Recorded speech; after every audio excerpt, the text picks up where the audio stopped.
오늘은 복된 주일입니다. 우리 다 함께 일어나셔서 살아계신 하나님께 예배 드리겠습니다.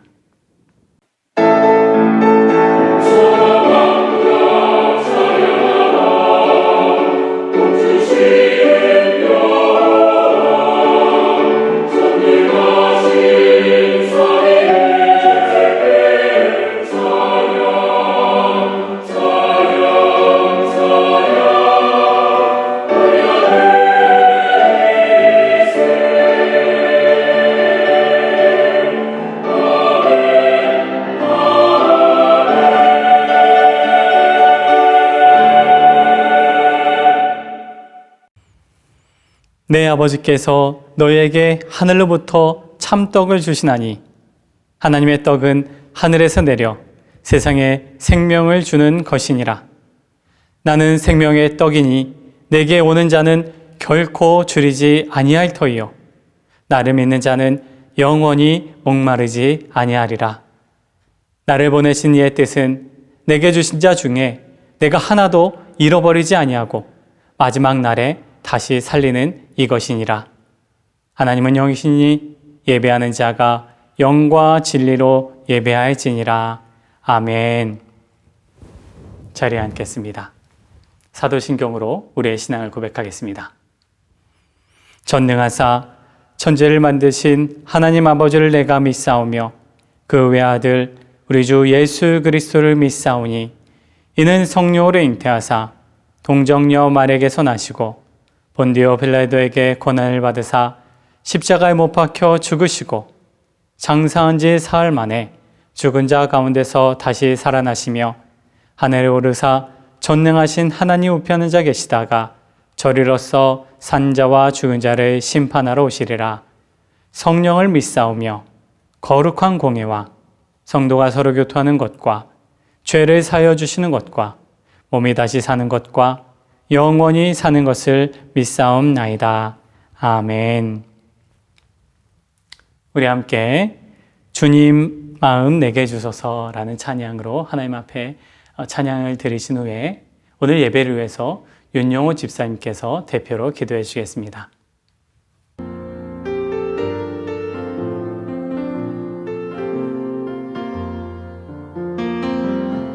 보소서 주님 나의 마음은 선한 것 하나 없습니다. 그러나 내 모든 것 주께 드립니다. 사랑으로 안으시고 날 새롭게 하소서. 보소서 주님 나의 마음은 선한 것 하나 없습니다. 그러나 내 모든 것 주께 드립니다. 사랑으로 안으시고 날 새롭게 하소서. 주님 마음 내게 주소서. 내 아버지 주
이루어질 주님 마음 내게 주소서.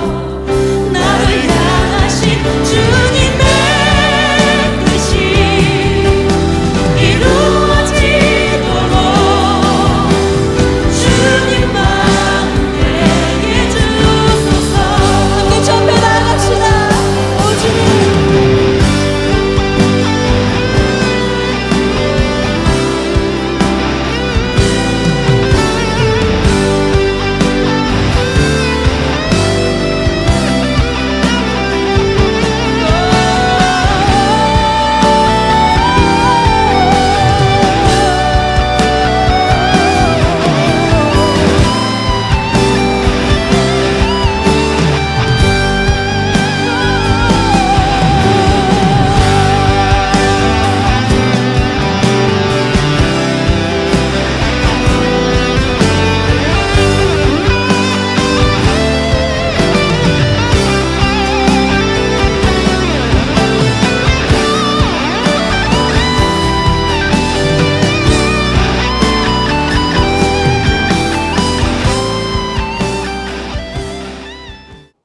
하나님 감사합니다.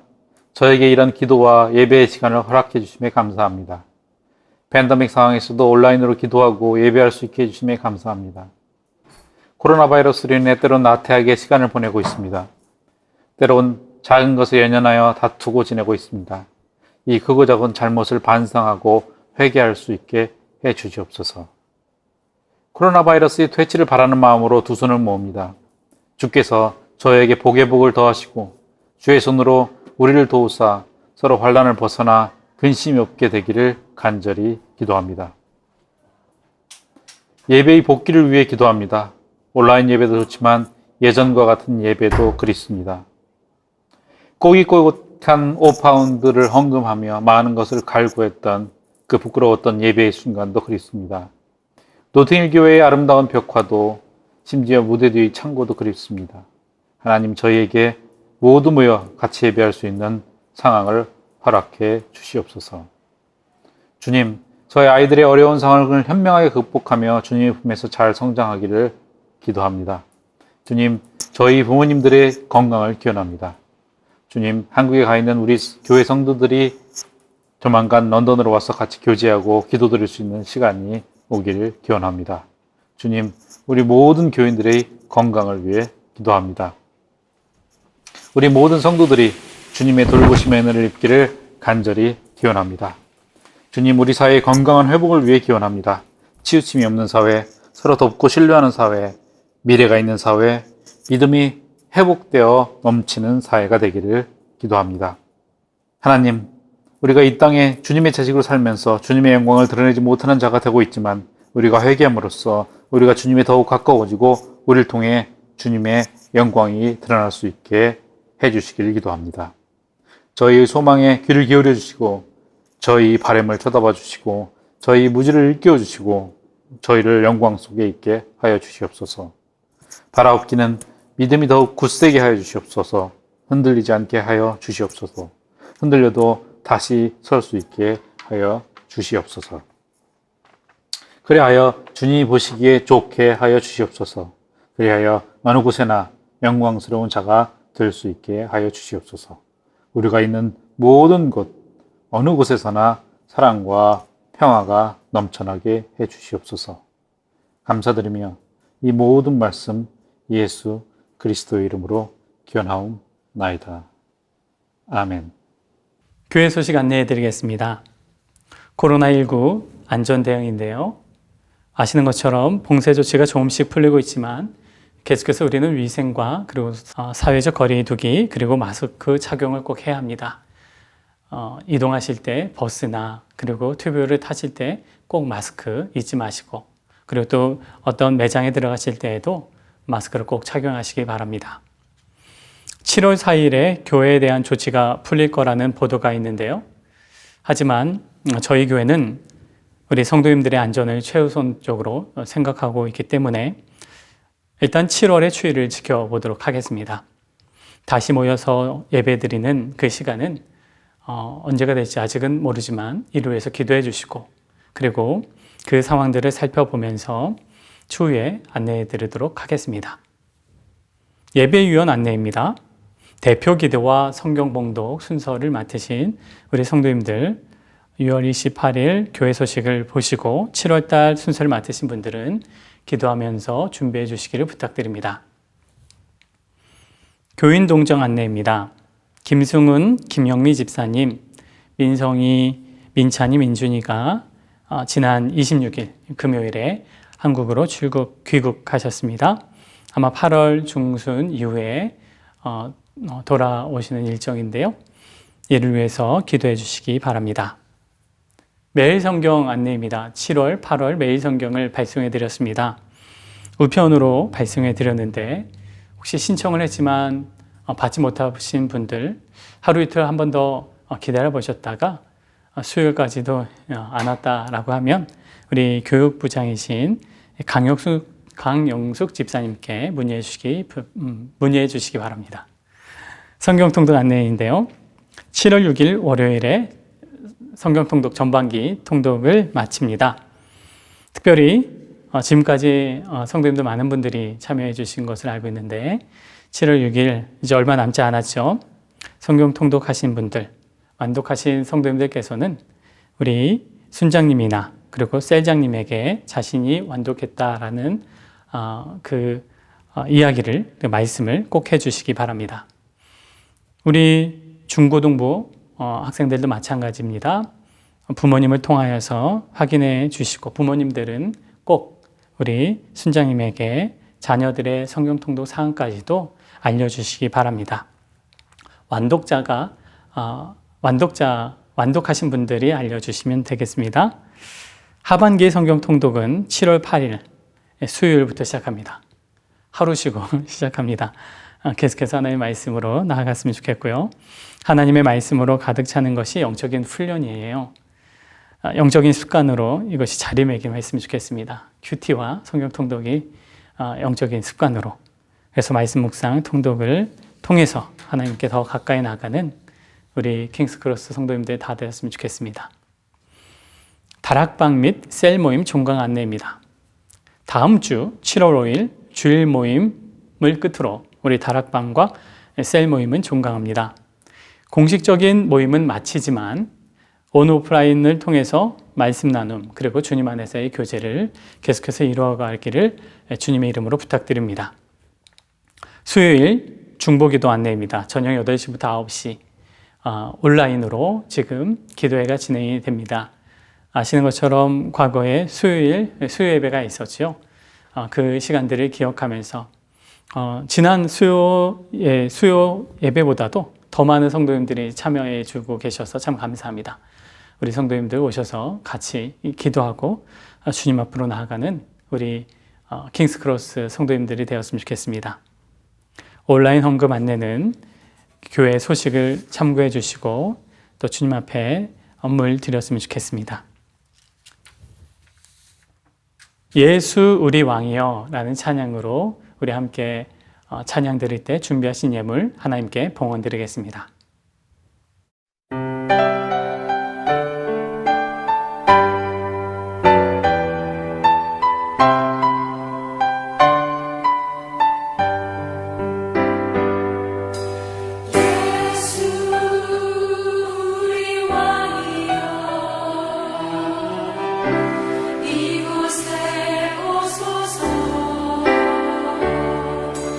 보좌로 주여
임하사 찬양을 받아주소서. 주님을 찬양하오니 주님을 경배하오니 왕이신 예수여 오셔서 찾아가서 다스리소서. 왕 되신 예수님의 이름을 높여드립니다. 주님을 찬양하오니 주님께 경배하오니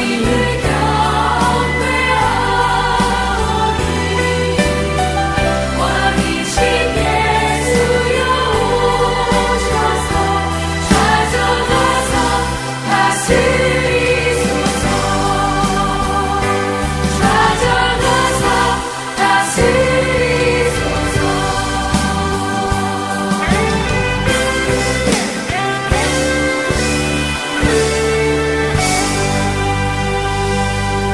드린 예물을 위해서 기도하겠습니다.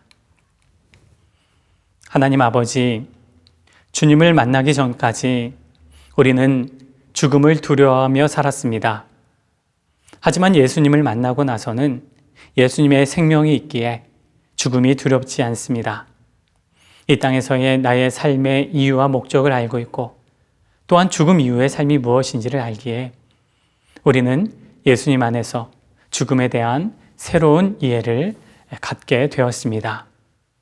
우리에게는 모든 죽음과 사망 권세를 깨뜨리신 예수님의 생명이 있는 줄로 믿습니다. 그 예수님의 생명과 예수님을 향한 믿음으로 이 땅을 살아가도록 은혜를 주신 우리 하나님께 너무나도 감사합니다. 하나님 아버지, 어려운 상황 속에서 일을 하고 소득을 얻었습니다. 11조는 하나님의 것이기에 마땅히 주님께 드리오니 주님, 이 예물을 주께서 받아 주시옵소서. 감사의 예물과 주일 예물, 화목제물, 그리고 많은 예물로 주 앞에 드리오니 이 예물을 주님께서 기쁘게 받아 주시옵고 모든 예물을 통하여 하나님의 일과 하나님의 나라를 위해 사용되게 하여 주시옵소서.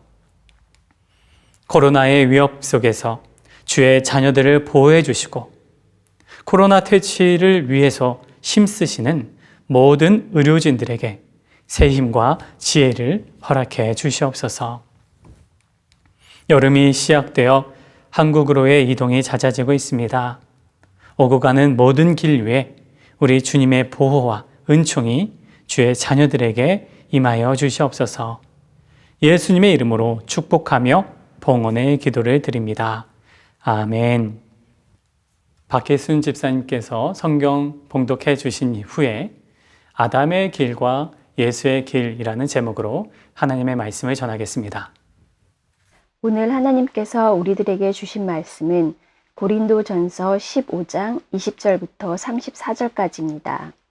고린도전서 15장 20절부터 34절까지의 말씀을 봉독하겠습니다. 그러나 이제 그리스도께서 죽은 자 가운데서 다시 살아나사 잠자는 자들의 첫 열매가 되셨도다. 사망이 한 사람으로 말미암았으니 죽은 자의 부활도 한 사람으로 말미암는도다. 아담 안에서 모든 사람이 죽은 것 같이 그리스도 안에서 모든 사람이 삶을 얻으리라. 그러나 각각 자기 차례대로 되리니 먼저는 첫 열매인 그리스도요. 다음에는 그가 강림하실 때에 그리스도에게 속한 자요. 그 후에는 마지막이니 그가 모든 통치와 모든 권세와 능력을 멸하시고 나라를 아버지 하나님께 바칠 때라. 그가 모든 원수를 그 발 아래에 둘 때까지 반드시 왕 노릇 하시리니 맨 나중에 멸망받을 원수는 사망이니라. 만물을 그의 발 아래에 두셨다 하셨으니 만물을 아래에 둔다 말씀하실 때에 만물을 그의 아래에 두시니가 그 중에 들지 아니한 것이 분명하도다. 만물을 그에게 복종하게 하실 때에는 아들 자신도 그때의 만물을 자기에게 복종하게 하신 이에게 복종하게 되리니 이는 하나님이 만유의 주로서 만유 안에 계시려 하심이라. 만일 죽은 자들이 도무지 다시 살아나지 못하면 죽은 자들을 위하여 세례를 받은 자들이 무엇을 하겠느냐? 어찌하여 그들을 위하여 세례를 받느냐? 또 어찌하여 우리가 언제나 위험을 무릅쓰리요? 형제들아, 내가 그리스도 예수 우리 주 안에서 가진 바 너희에 대한 나의 자랑을 두고 단언하노니 나는 날마다 죽노라. 내가 사람의 방법으로 에베소에서 맹수와 더불어 싸웠다면 내게 무슨 유익이 있으리요? 죽은 자가 다시 살아나지 못한다면 내일 죽을 터이니 먹고 마시자 하리라. 속지 말라. 악한 동무들은 선한 행실을 더럽히나니 깨어 의를 행하고 죄를 짓지 말라. 하나님을 알지 못하는 자가 있기로 내가 너희를 부끄럽게 하기 위하여 말하노라. 아멘. 얼마 전 한국에 계신 어머니와 통화를 하는데 뜻밖의 소식을 듣게 되었습니다. 제가 어렸을 때 같이 뛰놀던 한 동생이 있었는데 그 동생의 아내가 최근에 암으로 세상을 떠나게 되었다라는 그런 안타까운 소식이었습니다. 결혼한 지 얼마 안 되었고 그리고 나이도 30대 중반밖에 되지 않았는데 사별을 하게 되는 그런 상황에 너무나도 안타깝고 마음이 아팠지요. 그 후배가 겪고 있을 고통을 생각하니까 마음이 너무나도 먹먹했고 마음이 아팠습니다. 동생을 위해서 기도하고 그리고 제 마음을 전하는 메시지를 보냈습니다. 그 어떤 권면도 할 수 없었고 저는 그저 동생의 아픔에 나 또한 함께한다라는 그런 메시지를 보냈지요. 여러분, 인간이 자신의 인생에서 반드시 경험해야 할 것이 하나 있습니다. 그것은 죽음이지요. 죽음 앞에서 모든 인간은 낮아질 수밖에 없습니다. 모든 사람은 죽습니다. 그래서 죽음은 이 세상에서 가장 보편적이고 그리고 가장 평등한 것이기도 합니다. 죽음은 강력한 힘이 있습니다. 그래서 살아있는 모든 존재를 다 삼켜버리는 강력한 권세를 갖고 있는 것이 바로 죽음입니다. 죽음 앞에서 인간은 속수무책으로 당하고 맙니다. 죽음을 해결한 사람은 아무도 없습니다. 이런 말이 있습니다. 인간은 죽음을 극복하기 위해서 종교를 만들었고 죽음을 이해하기 위해서 철학을 만들었으며 죽음을 승화하기 위해서 예술을 만들었고 죽음을 극복한 모델로서 영웅을 만들었다. 죽음을 이해하기 위한 인간의 노력과 인간의 몸부림이다라고 할 수 있겠습니다. 죽음에는 두 종류의 죽음이 있습니다. 육체의 죽음과 영적인 죽음입니다. 육체의 죽음은 우리의 몸의 죽음이죠. 대체로 사람들이 인식하는 죽음이 육체의 죽음입니다. 어떤 이들은 육체의 죽음 이외에 아무것도 없는 그런 무의 상태로 들어가게 된다라고 생각한 나머지 이 땅에서 먹고 마시는 그런 육체의 즐거움만 추구하며 살아가는 사람들도 있습니다. 또 다른 죽음이 있죠. 영적인 죽음입니다. 이 죽음은 아담이 하나님의 말씀을 거부하고 불순종함으로써 낙원에서 쫓겨난 실낙원한 후의 인간의 모습, 인간의 삶이라고 할 수 있습니다. 창조주 하나님과의 단절로 인해서 인간은 자신의 삶의 존재의 이유와 목적을 상실하게 되었습니다. 그래서 인간은 자신의 창조주를 만나기 전까지는 끊임없이 방황하고 또 끊임없이 고뇌하면서 이 땅을 살아가게 되죠. 이것이 영적인 죽음입니다. 육체의 죽음이건 영적인 죽음이건 이 모든 죽음에 대해 인간은 그것을 스스로 극복할 수가 없습니다. 사망 권세를 깨트릴 사람은 존재하지 않습니다. 그러나 이 모든 사망과 어둠의 권세를 깨트리신 분이 계신데 그분이 바로 예수 그리스도입니다. 예수님은 죽음의 모든 권세를 깨트리고 부활하셨습니다. 인간의 그 절대적인 한계인 죽음을, 그 사망의 권세를 깨트리신 분이 예수 그리스도인 줄로 믿습니다. 따라서 우리는 예수님 안에서 죽음을 바라보아야 합니다. 부활하신 예수님 안에 생명이 있기 때문이지요. 사망의 권세를 깨뜨리신 예수님, 그 부활하신 예수님에 대해서 오늘 성경은 이렇게 말씀합니다. 오늘 말씀 20절을 읽겠습니다. 그러나 이제 그리스도께서 죽은 자 가운데서 다시 살아나사 잠자는 자들의 첫 열매가 되셨도다. 성경은 예수님을 잠자는 자들의 첫 열매다라고 말씀합니다. 여기서 잠자는 자들은 예수님 안에서 천국에 있는 사람들, 그 분들을 가리키고 예수님은 그들을 위한 부활의 첫 열매가 되셨다라고 성경은 말씀합니다. 여기서 첫 열매라는 개념은 이런 겁니다. 나무에서 열매가 열리려면 그 나무가 바로 열매를 맺지 못합니다. 어느 정도 수년의 시간이 흐른 다음에 그 나무가 어느 정도의 적정 시간이 지나고 나면 나무에 열매를 맺게 되지요. 그것이 바로 첫 열매 수확입니다. 이렇게 첫 열매를 따고 나면 그때부터는 열매 맺는 것이 수월하게 되죠. 매년 열매를 맺게 됩니다. 예수님이 부활하심으로써 천국에 있는 사람들도 예수님이 열어놓으신 이 첫 열매, 이 첫 부활, 그 부활을 성도들 또한 부활을 하게 된다라는 말씀의 의미로서 예수님을 첫 부활이다, 첫 열매다라고 성경은 이야기하고 있다라는 것입니다. 여러분, 초기교회 성도님들이 유대인으로부터 핍박을 받으면서도 그들이 전했던 메시지가 무엇인지 기억하십니까? 그것은 부활하신 예수님이었습니다.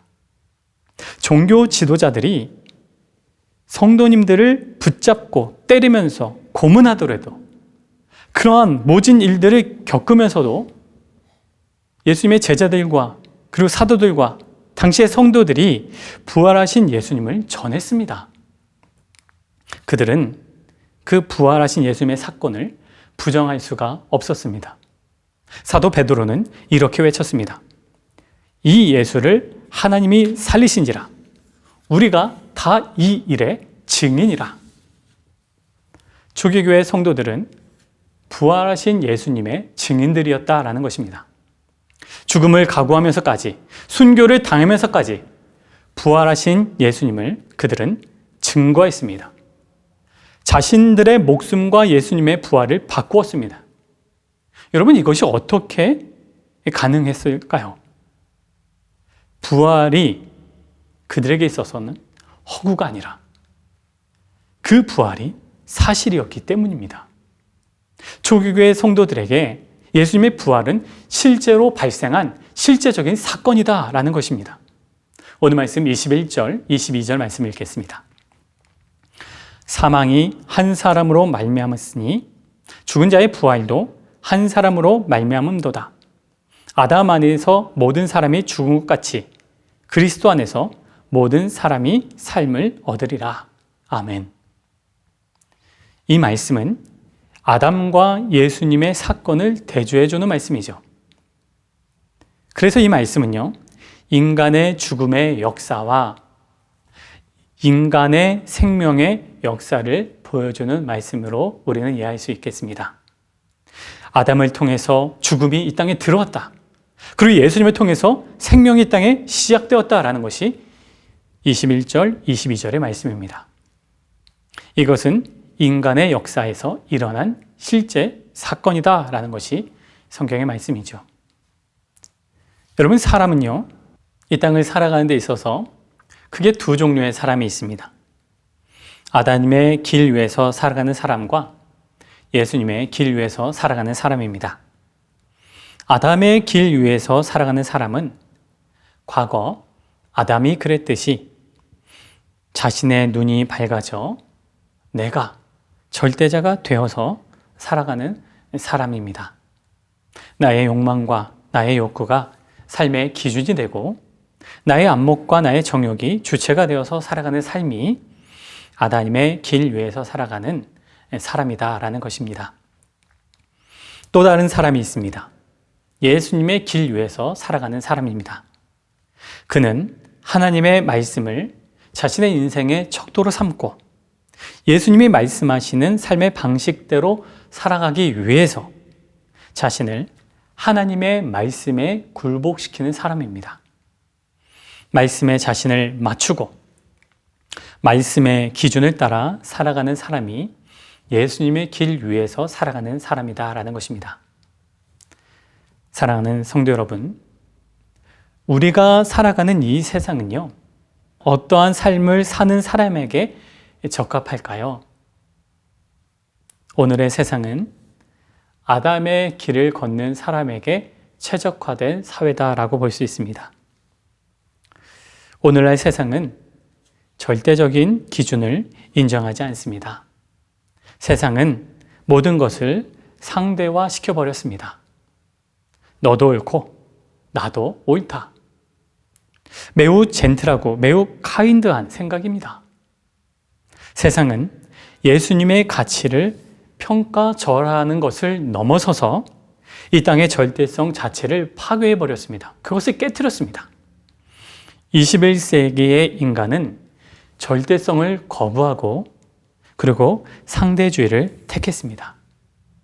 사람들이 택한 상대주의는 아담이 추구하는 삶의 자리입니다. 누구나 옳다는 거죠. 누구나 하나님이 된다라는 것입니다. 그런데 이것은 정말 그 사람이 옳다라고 말하는 것이 아니라 그 사람이 추구하는 행복 추구권, 그가 어떻게 살아가든지 나는 혹은 우리는 서로에게 관여하지 않겠다라는 말이기도 합니다. 따라서 무엇이 옳고 무엇이 그른지에 대한 절대적인 기준이 없습니다. 누구나 하나님이기 때문입니다. 하나님을 떠나 자신이 절대적인 기준이 되고 자신이 옳고 그름을 판단하는 그런 신이 되려 했던 아담처럼 오늘날의 세상은 그러한 아담들이 살아가도록 최적의 상태를 구비해 놓은 상태입니다. 이 길은 계속해서 확장해 갈 겁니다. 많은 부분에 있어서 우리의 삶의 영역들을 잠식해 갈 것입니다. 절대적인 가치를 부정하면서 내 몸이 원하는 대로 그저 그것을 즐기고 발산하면서 살아가는 그런 방종의 삶을 살라고, 그것이 너의 주체성이고 그것이 너를 찾는 길이다라고 끊임없이 세상은 사람들에게 말할 것이고 그렇게 사람들을 부추길 것입니다. 이것이 하나님의 절대성을 버리고 인간의 욕망의 주체성을 풀어놓은 오늘날의 세상의 기류, 포스트 모던의 사회다라는 것입니다. 사랑하는 성도 여러분, 이러한 세상에서 예수님을 믿고 예수님을 따른다는 것은 결코 쉬운 일이 아닙니다. 시간이 흐를수록 점점 더 어려워질 것입니다. 우리 자녀 세대들에게 더 어려운 일들이 닥치게 될 것입니다. 그래서 여러분, 우리가 주님을 믿고 따르는 데 있어서 노력을 기울이지 않는다면 우리 또한 아담의 길 위에서 살아가게 될 가능성이 매우 큽니다. 나도 모르는 사이에 세상의 사고에 잠식당하게 됩니다. 타락한 인간의 본성이 우리들 안에 동일하게 자리매김하고 있기 때문입니다. 예수님을 나의 절대적인 가치로서 내 삶을 이루어가겠다는 내 마음의 결단과 하나님의 말씀을 내 삶의 기준으로 삼겠다는 나의 노력과 헌신이 우리의 삶 속에서 부재한다면 사람은 저절로 아담의 삶의 방식으로 살아가게 된다라는 것을 우리는 기억해야 할 것입니다. 여러분, 아담의 길은 어렵지 않습니다. 쉬운 길입니다. 넓은 길입니다. 그러나 그 길에는 생명이 없습니다. 그 길 끝에는 사망이 기다릴 뿐입니다. 주일학교 한 어린이에게 물었습니다. 어떤 질문을 했냐면요. 천국은 어떻게 가니? 라는 질문을 했습니다. 그때 아이가 대답합니다. 네, 천국은 예수님을 받아들이고 예수님 안에서 살면 가게 되는 곳이에요. 아주 훌륭한 주일학교 학생이죠. 예. 그래서 또 물었습니다. 그러면 지옥은 어떻게 가니? 아이가 대답합니다. 지옥은 그냥 가만히 있으면 가요. 그냥 가만히 있으면 간다. 여러분, 맞을까요? 틀릴까요? 명확한 대답입니다. 여러분, 지옥의 길, 사망의 길은 인간은 가만히 있으면 가게 되는 길이 바로 사망의 길, 지옥의 길입니다. 본인이 그곳으로 가는 줄도 모르고 가게 되는 그 길이 무서운 길, 지옥의 길입니다. 타락한 본성이 가게 되는 길, 가만히 있으면 가게 되는 길이 지옥의 길이죠. 예수님을 믿고 예수님을 따르는 삶에는요, 결단이 필요합니다.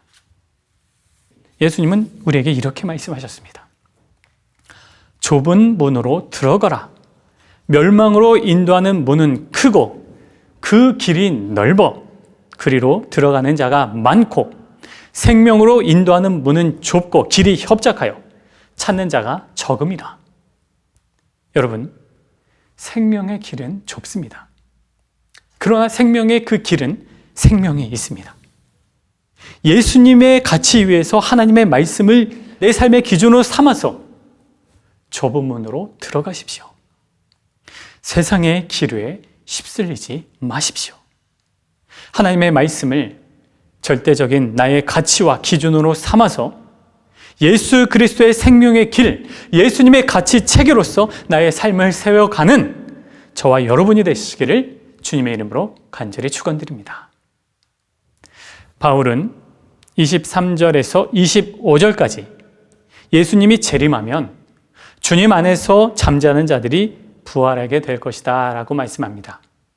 그러면 종결의 의미로서 이렇게 될 것이라고 이렇게 말씀하는데요.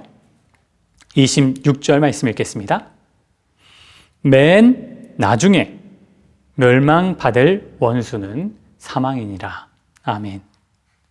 성경은 사망, 즉 죽음 자체가 멸망할 날이 올 것이다 라고 말씀합니다. 하나님의 백성들이 부활하게 될 때 그 잠자는 그 영혼들, 천국에 있는 영혼들 또한 부활하게 되기 때문에 그 부활하게 될 때에 사망이 멸망하게 된다라는 것이 하나님의 말씀이지요. 절대로 무너지지 않을 것 같은 그 사망이 사망하는 날이 이 땅 가운데 나타날 것이다 라는 겁니다. 예수님이 재림하시고 그 이후에 잠자는 자들에게 나타날 부활, 그럼으로써 이루어지게 될 새 하늘과 새 땅, 그것이 바로 조금 전에 읽었던 말씀에 대한 결론이었습니다. 먼 미래의 일들에 대한 말씀이지만 이 땅 위에서 살아가는 우리 그리스도인들에게 사망과 죽음을 이기는 승리의 삶이 예수 그리스도를 의지하는 믿음에 있다라는 것이 성경의 말씀이기도 합니다. 덴마크 철학자 쇠렌 키에르케고르는 그의 책 죽음에 이르는 병이라는 책에서 인간은 죽음에 이르게 하는 병이 있다라고 그는 말합니다. 그것은 전쟁의 위협 등의 어떤 외부의 자극이 아니라 인간의 내부에서, 내면에서 발생하는 병이다라고 키에르케고르는 말합니다.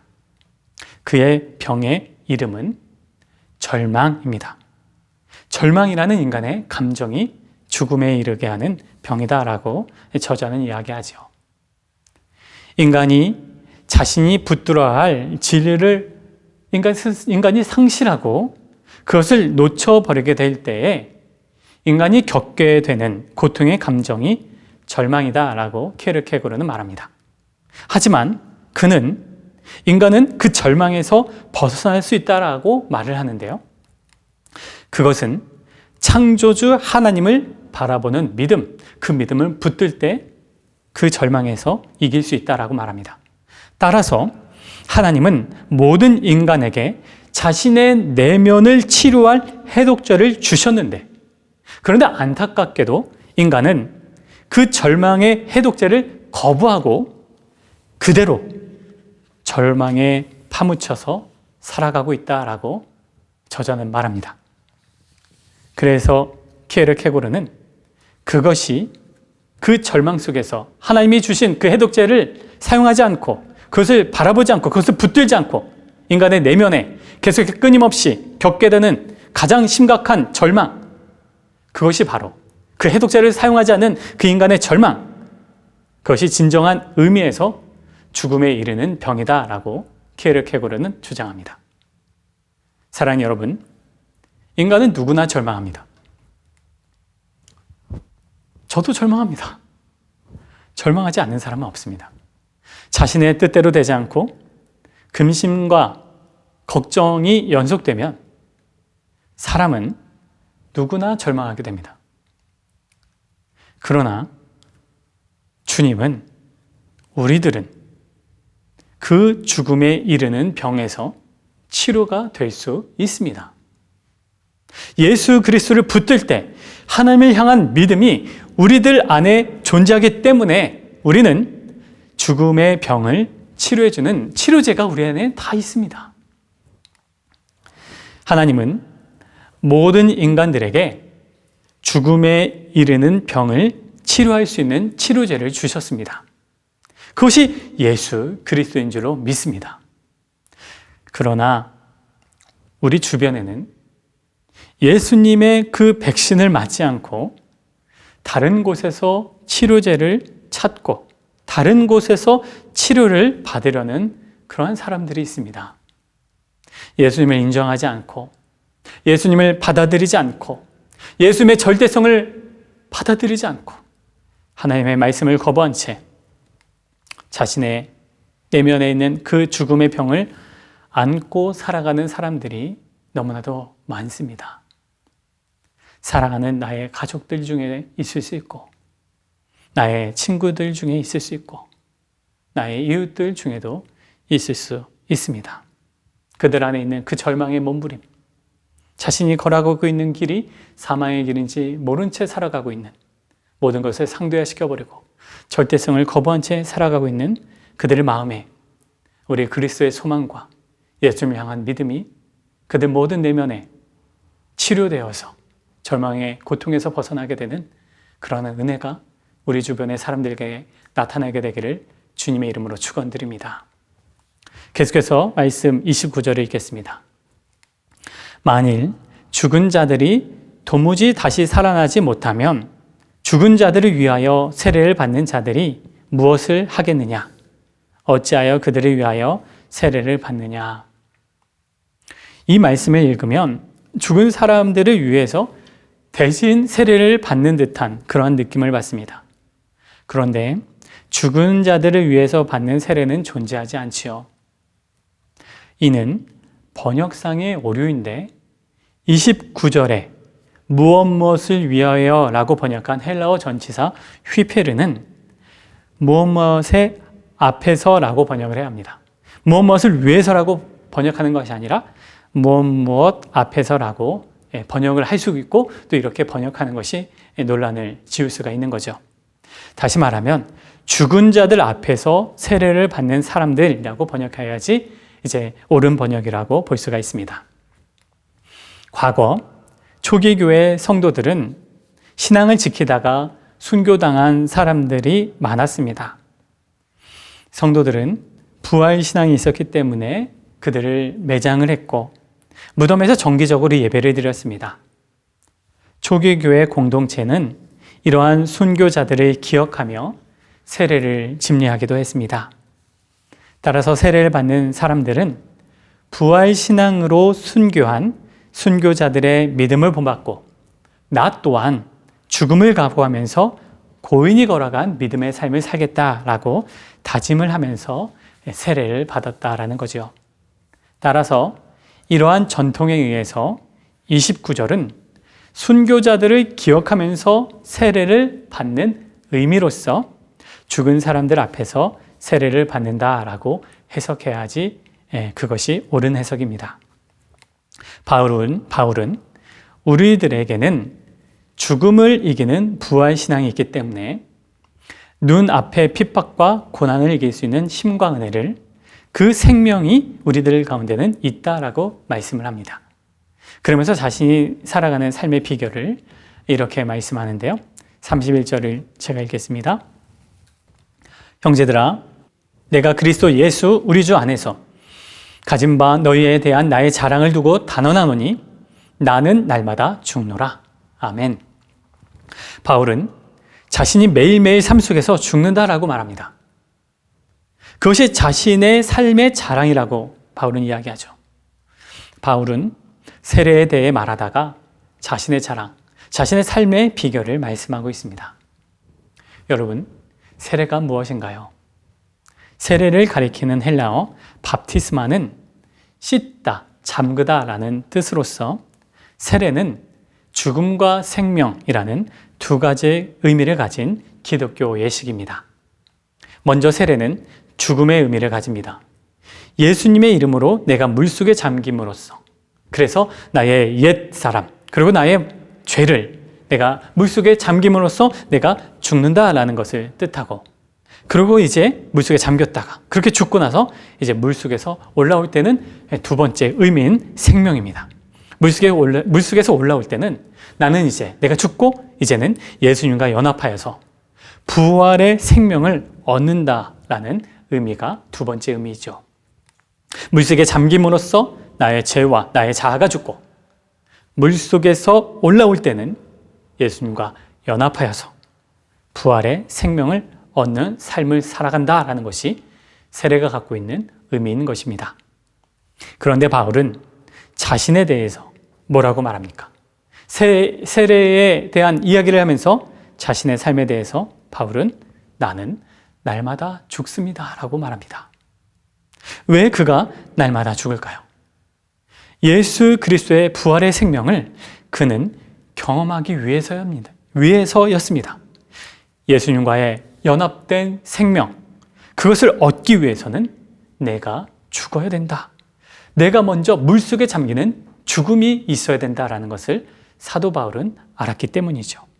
내가 죽지 않으면 부활의 생명이 일어날 수 없다라는 것을 사도 바울은 알았습니다. 예수님의 생명이 부재한 이유는 내가 죽지 않고 내가 살려고 하는 그러한 발버둥이기 때문입니다. 사랑하는 성도 여러분, 바울은 예수님의 생명으로 살고자 날마다 자신의 자아를 죽인다라고 고백을 했던 것입니다. 그것이 한 번이 아니라 매일매일 날마다 죽는다라고 말하는 것이죠. 사랑하는 여러분, 내가 죽지 않으면 내 안에 예수님의 생명이 나타나질 않습니다. 내가 죽어야 예수님이 삽니다. 나를 부정해야 내 속에 예수님이 역사하십니다. 여러분, 때로는 내 안에 생명이 없고 그리고 내 안에 어둠이 차고 근심과 염려 그리고 절망에 빠지는 이유는 내가 죽지 않아서 그렇습니다. 사랑하는 여러분, 우리는 아담의 길 위에서 살아가는 사람이 아니고 죽음의 병에 걸려서 절망에 빠져 살아가는 사람들도 아닙니다. 부활하신 예수 그리스도, 그 부활하신 예수님의 생명이 우리들 안에 있는 줄로 믿습니다. 그런데 그 예수님의 생명을 우리가 살기 위해서는 내가 죽어야 합니다. 한 번 죽는 게 아니라 날마다 죽어야 합니다. 절대적인 말씀이 없는 아담의 길, 아담의 삶의 체계는 그것은 사망의 길입니다. 죽음에 이르는 마음의 근심과 절망, 여러분 그것은요 불신앙입니다. 왜 그렇습니까? 우리들 안에 이미 예수님의 믿음이 있고 하나님의 해독제가 있는데, 치료제가 있는데 그것을 붙들지 않는 것, 그것은 불신앙이죠. 그런데 왜 불신앙으로 나갑니까? 내가 살아있기 때문입니다. 그 모든 것을 끊어내는 길, 그것은 내가 죽는 것, 내가 죽을 때입니다. 나의 자아가 죽을 때 예수가 삽니다. 부활은 죽음을 뚫고 나오는 하나님의 은혜입니다. 죽으면 부활의 생명이 임합니다. 하나님을 의지하시고 예수님을 믿으십시오. 그리고 그분을 믿고 자신을 죽이십시오. 날마다 내 자신을 부정하고 나를 죽이십시오. 그때 우리 예수님의 생명의 은혜가, 내가 죽고 예수님이 사는 복된 믿음의 길이 우리 인생 가운데 펼쳐지리라 믿습니다. 그러한 믿음의 삶을, 생명의 삶을 살아가는 저와 여러분이 되시길 주의 이름으로 축원드립니다. 아멘. 기도드리겠습니다. 하나님 아버지, 우리는 나 자신을 죽이지 못해 부활의 생명을 놓치고 살아갈 때가 있습니다. 하나님은 마음의 근심과 염려, 우리가 절망에서 빠져나올 수 있는 그 생명의 길을 제시해 주셨건만 우리는 내가 여전히 살아있어서 죽음에 이르는 병에 걸려서 헤어나지 못하고 근심과 염려와 절망 가운데 살아갈 때가 얼마나 많은지 모릅니다. 주님, 우리들의 연약한 믿음을, 그리고 우리들의 믿음 없음을 불쌍히 여겨 주시옵소서. 하나님 아버지, 세상은 더욱더 상대화되어 가고 있고 절대적인 하나님의 기준을 무시하고 있습니다. 타원화되어 가고 있고 상대화되어 가고 있는 이 포스터 모던 사회 속에서, 자신이 신이 되라고 말하는 사회 속에서, 아담의 길을 살라고 말하는 그런 사회 속에서 우리는 예수님의 길, 하나님의 말씀의 절대성을 그 기준으로 삼고 살아가는 하나님의 백성인 줄로 믿습니다. 주님, 우리들을 붙들어 주시고 우리 자녀들을 붙들어 주시고 하나님의 말씀의 절대성의 기준을 삼고 아버지, 이 땅을 살아갈 때 이상의 자랑과 안목의 정욕, 아버지, 그런 것들에 빠져서 아담의 삶을 살지 않게 하여 주시고 예수님이 주신 은혜에 감사하면서 예수님의 생명으로 하나님의 말씀의 절대성을 붙잡고 믿음으로 살아가는 복된 믿음의 삶이 되게 하여 주시옵소서. 날마다 내가 죽고 예수가 사는 생명의 삶이 되게 하여 주시옵소서. 이제는 우리 구주 예수 그리스도의 은혜와 하나님 아버지의 넓고 크신 사랑과 성령의 교통 내주 역사하심이, 나는 날마다 죽노라 라고 고백했던 사도 바울의 고백처럼 죽음을 두려워하지 아니하고 아담의 길을 걸어가지 아니하며 절대적인 하나님의 말씀과 예수 그리스도의 생명으로 날마다 내가 죽음으로 생명이, 부활의 생명이 내 가운데 살아 넘치고로 그렇게 살겠다 고백하고 다짐하며 주 앞에 나가는 고개 숙인 주의 자녀들 머리 위에 가정과 자녀들과 직장과 삶과 학업 위에 이제부터 영원까지 함께 하시기를 간절히 축원하옵나이다. 아멘.